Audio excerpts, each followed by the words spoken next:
ታገኛለሽ ሰዎቹን ታገኛለሽ በደንብ ብር ይሰጡሻል። አይከብድሽም በጣም እናትና አባት አለሽ? ፈረንሳይ ነው የሚኖሩት? ስራ አላቸው? እናቴ እዛ አዳት ቁጭ ትላለች።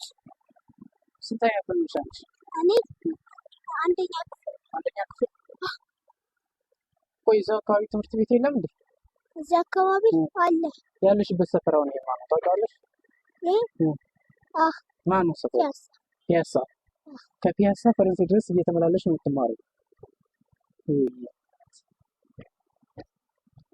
እና አሁን ትሄጃለሽ ወደ ቤት? አካውንት አለሽ? አካውንት እኔ ጋር አይደለም፣ ቤት ነው። በቤት?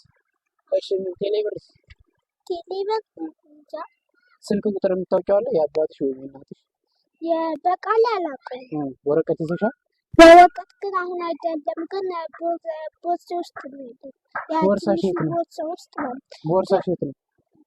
ቤት ነው ግን በትንሽ። እሺ አይዞሽ በርቺ። እሺ ምንም ተስፋ እንዳትቆርጪ።